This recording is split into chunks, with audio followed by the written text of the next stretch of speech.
Hi everyone. Today we're going to actually start on chapter 2, 2.1, the first section of chapter 2, which will be on solving system of linear equations.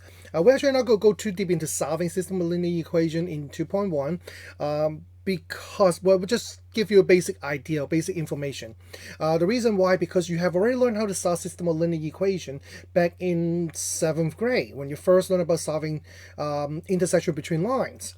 And then in Algebra 2, you also learn how about solving system of three equations, three variables. But you might not learn the basic geometric interpretation of that.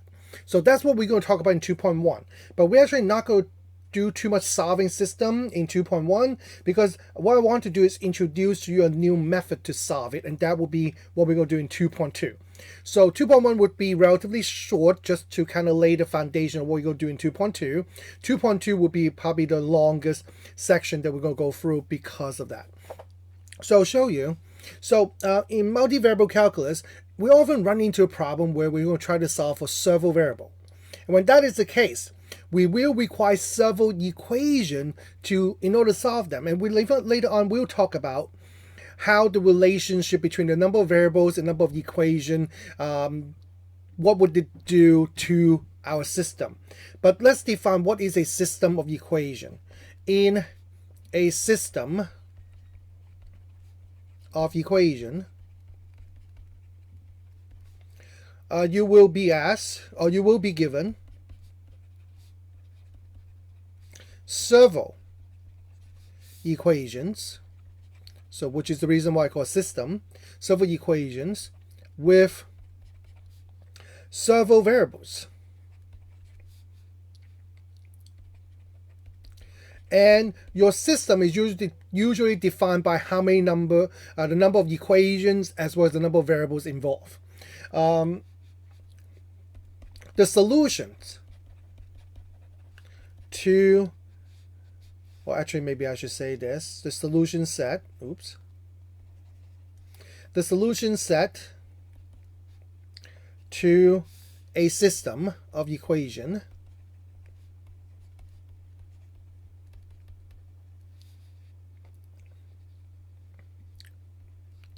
are basically points that satisfied all the equation at the same time.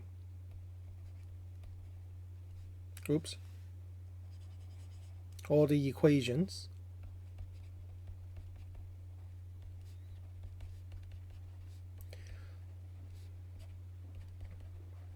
Now, solving system equation is not new because you already learned how to do that. We actually did that quite a few times in chapter 1.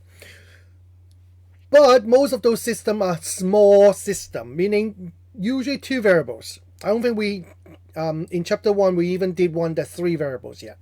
Okay, but now we're going to try to talk about what if we want to solve system with a lot of variables. How do we do that? But before we move on, notice that the title is not called system of equations, but system of linear equations. So what I want to do is define what is linear equation. Now, some of you might be thinking like, oh wait, I know what linear equation is. Y equals mx plus b, right? Not quite, not in this sense. From a linear algebra standpoint, linear equation does not necessarily mean a equation of a line. Okay, as a matter of fact, your teachers in, 7th grade, when they first introduced to you, oh, this is a linear equation because they form a line. It's actually not true. Not from what we're learning right now, linear algebra perspective. So what is a linear equation? Okay, and this is what it is. If an equation involves no multiplication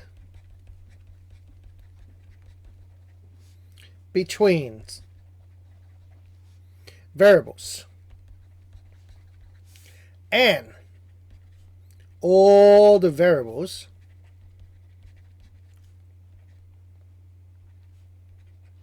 are only to the first power, then this equation is called a linear equation. So the important part about linear equation will be these two things. No multiplication between variables, and variable only to the first power. So what we try to avoid here is avoid multiplication between variables. Because if you think about it, if anything raised to a higher power will require you to multiply the variable by itself. So example of linear and example of equation that's satisfied to be linear equation versus equation that not linear equation will be following. So if you have an equation that looks something like this, that is not linear. Why? Because they involve x times y, which they're both variable. Now, something interesting though, if your equation is defined parametrically, you could have multiplication between parameters. That is okay. You just can't have it with multiplication between variable. And this one is also not linear. So then you might be thinking like, then what considered a linear equation? Well, I'll show you. This would be a linear equation.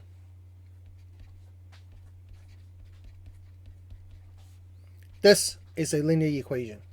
Now, some of you might notice, like, wait a minute, well, that looked like something that we know, and hopefully you recognize it. X minus y plus 3 equal to 0 can be rewritten as x minus y equal to -3. And that is the standard form of a line. And you're correct. That is a linear equation, happened to be a line. But did I just tell you that linear equation doesn't necessarily mean a line? Well, because that is not the only example of linear equation. As a matter of fact, this is also a linear equation. And some of you might recognize this equation. X minus y plus 2z, x minus y plus 2z equal to 5 is the standard form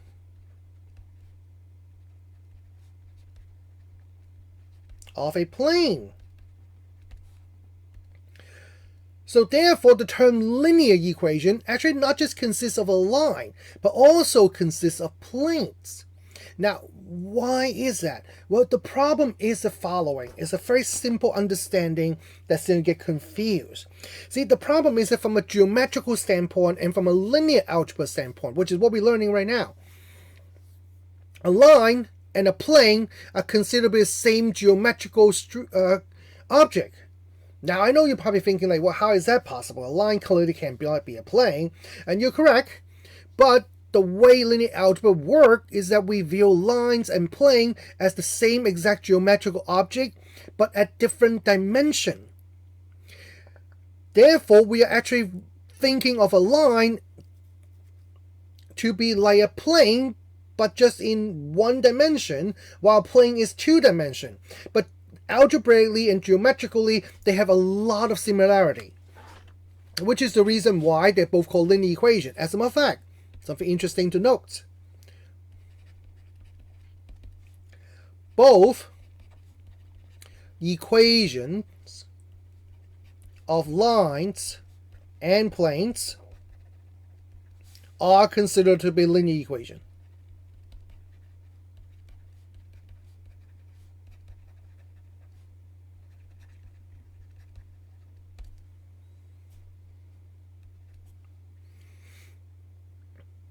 So very important to make sure you understand that. And therefore, because of that, now the interesting thing about it is that from a geometrical standpoint, if linear equation are lines and planes and stuff, then solving a system of linear equation from a mathematical standpoint is the same as finding intersections between planes or lines. And therefore give us a nice geometrical interpretation of what we try to do algebraically. Now, before we move on, I do want to point out the following. notice that the equation of line and equation of plane are both considered to be linear. Therefore, it's interesting to note that a linear equation in R2 always represent a line in R2. And yet a linear equation in R3 always represent a plane in R3. Now, one of the most powerful things about learning math is to learn patterns, because that help us understand math. And in some cases, we might not understand what's happening, but if we can notice a pattern, we can use that pattern to kind of make conjecture and then eventually prove that conjecture. In here, notice the following. A linear equation R2 represents a line in R2. A line is by definition a one-dimensional object, meaning you can only move forward and back on that line. And remember, a line is one-dimensional but can exist in a two-dimensional space. Okay? So therefore, a line, one-dimensional, exists in R2 for a linear equation. But you put a linear equation in R3, all of a sudden now this equation of a line before represents now a plane in R3. Notice the plane is two-dimensional object, exists in R3. Now comes the question, and we're not going to talk about it yet, but we will later on. So I want to kind of lead you into thinking that way. If I were to make the next statement and say a linear equation in R4 always represent a blank in R4, what would that blank be? Well, you actually don't know what to call that yet, but what do you think the dimension of that thing is going to be? Based on these two lines that you saw. And then, can you generalize that concept into a linear equation in Rn? What would that always represent? Now, keep that in mind, and if you want to, definitely I suggest that you jot down what you think about the answers. And then later on, we will review the answer, mostly in section 2.2. Okay? And then you can see whether you figure it out or not. Now, whenever we try to solve a system of equation, it's more similar to finding intersection. So a very typical system would look something like this. A typical system of three equations with three variables will be in this form.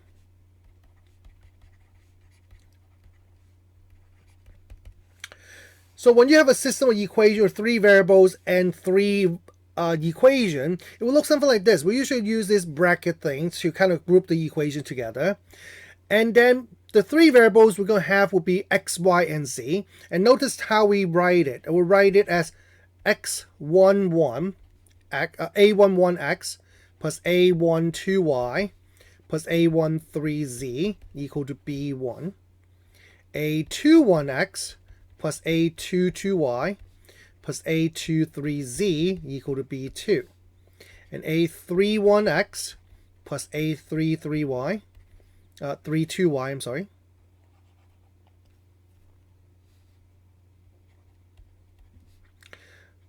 plus a33z equal to b3. So this would be a typical system of three equation will look like. So in this expression right here, notice that x, y, and z are the variables. Okay? And what happened to the A11, A12? So first I want to make sure you understand when I say A11, that's not A11, nor A21 or A31. It's not A12, A22, A32. Not A13, A23, A33. No, they have two subscript underneath. Technically speaking, you should put a comma separating the two subscript, but no one ever does that. The only reason why you will put a comma to separate them is if either one of the two subscript become double digit. They become harder to tell. So here you're basically understood that I'm using two separate subscript for each A value. And what are those? Well, Aij is basically the coefficient. Oops. Is the coefficient in our equations. But it's a very specific coefficient. It's the coefficient for the ith equations and the jth variables. So therefore, notice that the entire first row, all the A's have the first number to be 1, indicate that they are all from the first equation. But then the second subscript is 1, 2, and 3 to indicate the first variable, second variable, third variable, which in this case, the first variable corresponding to X, second variable corresponding to Y, third variable corresponding to Z. And so if you look at this one, which is A22, that will indicate the second equation, second variable. That's why it's on second equation corresponding with Y. And this one, A32, would be the third equation, second variable. That's why it's on the third equation next to the Y. What is B sub 1, B sub 2, and B sub 3? So B sub I is what the ith equation is equal to. Now it might seem like confusing, but give you a very simple example to look at. So suppose I have this equation, a system of equation right here. Suppose I have this system of equation right here. Okay. Let's say this one. X plus 4y plus 3z equal to 1. 2x plus 5y plus 4z equal to 4. Negative x plus 3y plus 2z equal to negative 5. So suppose I have this system of equation right here. Okay, very typical 3 equation, 3 variable. The 3 variables are x, y, z. Then you can identify the following. You can identify that this is basically what we refer to as B1. This is B2. This is B3. Those are the value of each of the equation, what each of the equation equal to. B1 would be the first equation, which is equal to 1. And B2 will represent the second equation, which is equal to 4. And B3 would be negative 5, which is what the third equation equal to. And then what happened to the A's? Well, so what I'm going to do is I'm going to first fill in some of these missing numbers. And so this number right here would be my A11. This number, A12. This number, A13. This number, A21. This number, A22. This number, A23. Negative 1 here is A31. The 3 here is A32. And the 2 here is A33. And of course, if any of these addition subtraction, then you actually would circle the subtraction and make the number negative. Notice that in this expression, all of these are plus sign. So therefore, if they are indeed negative of subtraction, you instead interpret as adding a negative number. Like in this case, I won't say 1 is the is A31, but negative 1 because it has to carry the sign with it. And here, same way, it have to be negative 5, not 5 being B3. All right. Good so far? So now, as I say, because in this case, if you think about it, these 3 equations are all linear equation. Oh, I'm sorry. I should say a typical system of 3 linear equation. I forgot to put that word in. Because otherwise it won't look like this. But linear equation system will look just like this. Okay? And remember I said that in R3, which means if you have 3 variables, a linear equation represents the equation of a plane. So therefore, a system like this one right here the solution set to this system is basically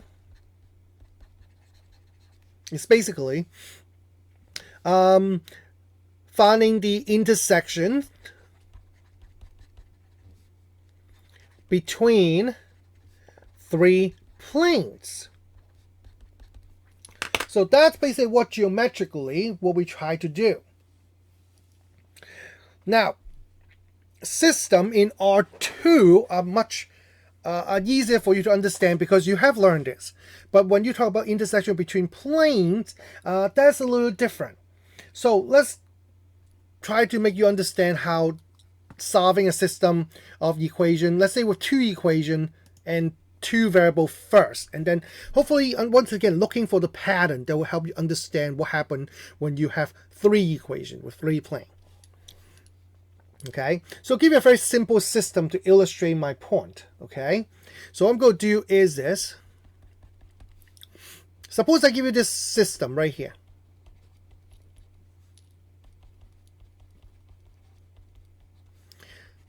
Now, this is a system of two linear equations.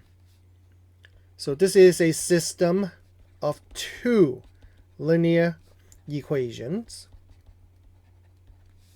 with two variables. Here's how you have to dissect what that means. Here is say with two variables that imply our system exists in R2. Remember, R2 represent XY plane, which have just X and Y as the two variables. If it has three variables, then we have X, Y, and Z, and all of a sudden we're now in three-dimensional space. Two linear equation. Because we're in R2, these are lines. But they are not lines because they are linear, but because they are linear in R2. That's the key. If they are in R3, these two linear equations become planes in R3. So keep that in mind. So therefore, this is basically an equation, a system of equations that talk about intersection between two lines. Now, here comes something interesting I want to ask, and you can definitely pause the video to think about it a little bit. I know for a fact that these two equations, these two lines, must have an intersection. How do I know that? So take a minute to pause the video, think about it. Once you have an answer, unpause the video and hear your answer. Okay? How do I know for a fact that these two lines will cross? Well, very simple. The first equation is, the first equation is 2x plus 3y equal to 1. Indicate the perpendicular vector is equal to 2, 3. The second equation, negative x plus 4y equal to 7, which tell me that the perpendicular for this one is equal to negative 1, 4.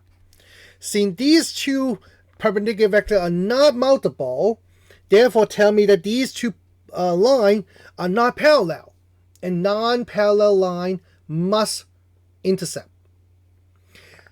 Now here comes the big question. What happened when you try to solve the system? So once again, I would like you to solve the system, and you definitely do not need me to help you solve the system. I mean, you are in multivariable calculus. If you cannot solve a simple system between two variables and two equations, you are not going to get through chapter 2. When we have to deal with system of 5 equations with 7 variables and things like that, you're not going to be able to get through that. So go ahead and give it a try and solve for this. Pause the video if you have to, and go ahead and find the answers. Now, once you find the answer, you realize that the intersection will be there. So if you solve the problem correctly, you actually come down to this two things. You have x equal to negative 17 over 11, and y equal to 15 over 11. So therefore, the intersection would be the point negative 17, 11, 15, 11. So that's your answer. Now, several things I do want to point out.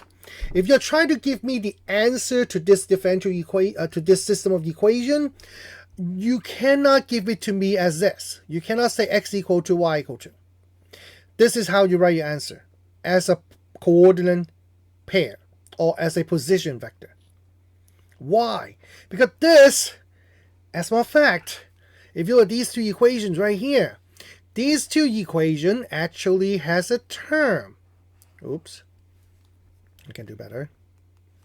These two equations, yes, they are equations because they say x equal to and y equal to.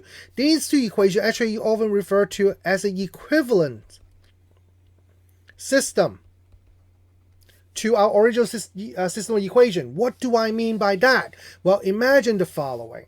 So here's my xy plane. So this is how you have to understand how we're solving this system between these two lines. And because what we're doing with this system with these two lines is exactly what we're going to do when we try to solve for it with system of planes. See, the idea is the following. In this case, I have these two lines. So one of them is perpendicular to -1, 4. And I would say that would be this line right here. And the second line would be parallel to, perpendicular to the direction 2, 3. And that would be this line. And here come the intersection points, which would be the point -17, 11, 15, 11. The idea of solving a system of equations is actually following. So geometrically, what's happening? See, algebraically, you know what to do. I mean, a lot of you, I would assume, do some kind of addition methods. In this case, this system is actually perfect for addition method. If you simply just multiply the second equation by 2 and add to the first equation, you'll be able to solve for y. And then once you solve for y, you can then solve for x by using the same thing or just plug in. But what you have to understand is that's algebraically how to solve the system of equation. But geometrically, what is actually happening when you're manipulating the system the way that you're doing? See, that's the part that you haven't learned, and that's the part that you might not understand. But that is the part that you now need to understand so that you can actually do what I need to show you next. So what's actually happening when you manipulate the system by combining equations and stuff? What you try to do is try to create a new system of equation. A new system of equation that would look different than the one you started with, but eventually get to a point where the answer to your system becomes obvious. So what are equivalent system? This system is called equivalent system to this one because these two systems have the same exact intersection points. But you won't be able to tell what the answer to this system is. But you can tell what the answer to this system is because this system identifies just two lines. One of them is this line.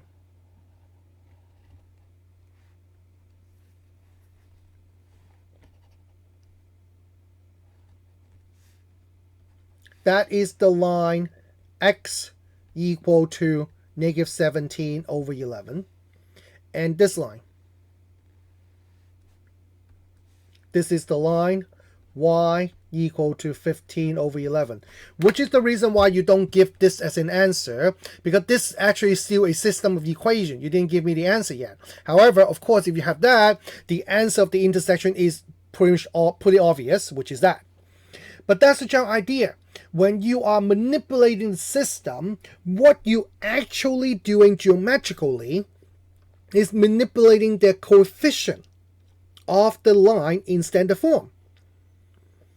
And what do the coefficient of a linear equation determine? It determines the perpendicular direction of the line, which in fact determines the direction of the line. So essentially what you're doing when you're solving a system of equation, you are basically kind of rotating the two lines along its intersection points, because you have to keep the intersection point exactly the same until one of the line become vertical, the other line become horizontal, and now you can read the solution. That's basically what you did geometrically when you are solving the system of equation. So that basically formed the idea of how we are going to solve a intersection between planes by doing the same thing. We're going to manipulate the system so that the plane would kind of rotate along the intersection until we hopefully get to the point where we have the plane become horizontal, vertical, and I don't know what the third direction is, forward and back, I guess, or front and back. And then we can read off the intersection straight from the system, the equivalent system. Now, of course, here comes the interesting part, and that will probably be the last thing we'll talk about, and then we're going to talk more about it on tomorrow's videos. Intersection between planes are not as simple as intersection between lines, because, for example, in lines, in R2, they always intercept if they're not parallel. Okay? That's pretty straightforward. And the intersection is always one point, unless you have the line up being the same, which obviously you will be able to tell when you're doing a system of linear equation, because remember, the standard form of the equation is pretty unique. So you should be able to immediately identify that the equations are the same. So as long as the two equations are not the same, then they will either be non-intersecting because they're parallel, or they intersect one point if they are not parallel. Planes, however, are much harder to deal with. So unfortunately, we're going to stop the video here tonight, and today we're going to continue on tomorrow. Okay? Talk to you guys later. Bye-bye.